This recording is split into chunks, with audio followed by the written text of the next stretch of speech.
When you begin to speak philosophically about life, there are many obvious answers that people give when you ask them what's important. But often the most common response is the importance of family. A mother and a father, a few siblings, grandparents to spoil their grandchildren rotten. But this lifestyle is not always achievable, looking at the growing population of families that have been through or are in the process of separation and divorce.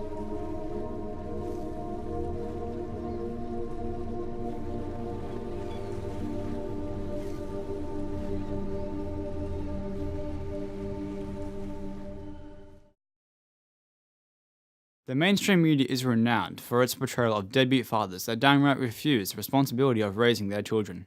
Had 3 boys, Josh the eldest, Matt and Sam the youngest. Yep. This is Glenn, a divorced father who said he had no sympathy for himself, as he thought he was the villain in his family's situation. The boys have been victims of it, and children are in divorce. They're innocent. They don't know nothing. Like Sam was only, 5 years old when it all happened.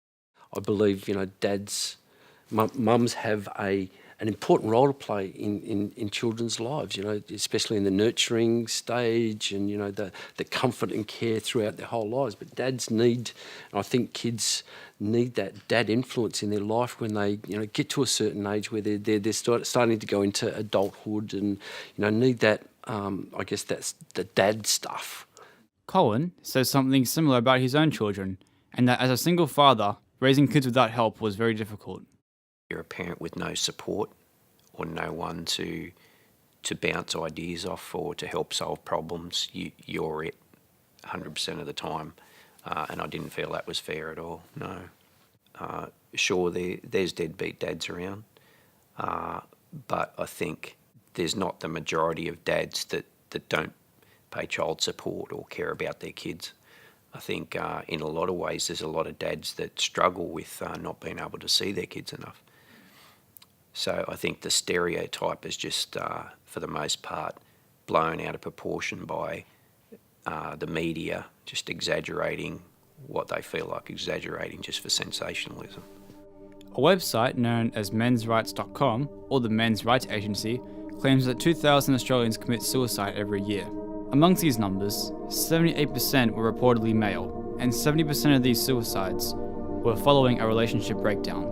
Another website called mindframemedia.info claims that the number of suicides in 2016 was as much as 2,866, with 75% of them male. Yet another website called mensdivorce.com says that divorced men are twice as likely to commit suicide when compared against a married man. Yeah, there is a piece of me that would have been like, let's allow dad more time with us, even in some sort of limited capacity, because over the time you do kind of feel this vacancy in your mind where a dad should be.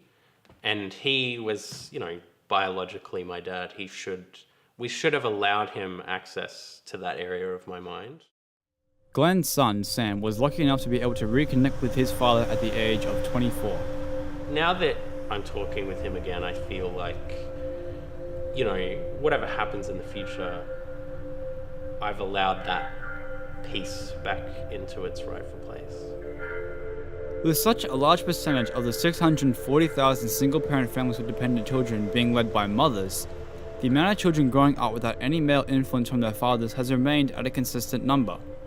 Research from a study conducted by the Australian Institute of Family Studies shows only 31% of children have face-to-face contact with their alternate parent on a weekly basis.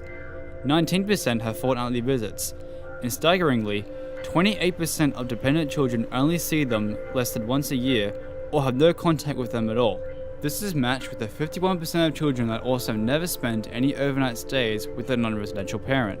It's only been about, a year since I reconnected with him, and already I can tell you that I've got a lot out of it.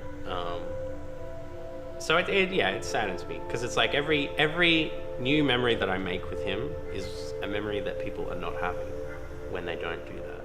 I feel sorry that people can't work it out, I feel sorry that people allow themselves to go down separate paths, because I love marriage. I think it's, the foundation of the universe, the whole idea of family.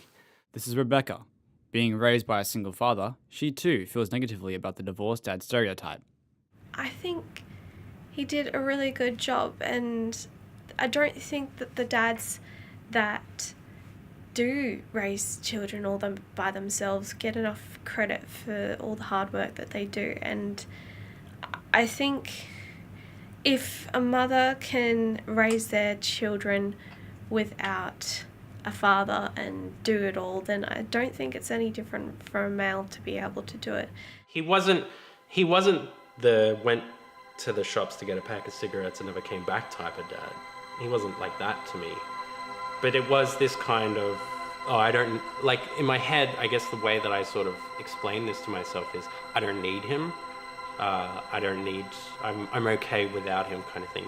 I think you have to do that sometimes. You have to say those things and just say, yeah, I don't need him. I don't need anything from him. But I think that archetype is really hard. There's a certain point where you just strip everything down and you just say, he's a dad. He's missed 20 years of his kid's life. You know for a fact that he loves you. He can't not. Just really like factual things. If you strip everything away and just look at those things, then I think that's what I did. And then things started to get a lot clearer for me. And I started to understand his perspective, which I'd never done before. I started to see things from his perspective. And, we're bound to have friction. 100%, we're bound to have friction and just like things not go smoothly. But that's family, that's how it works.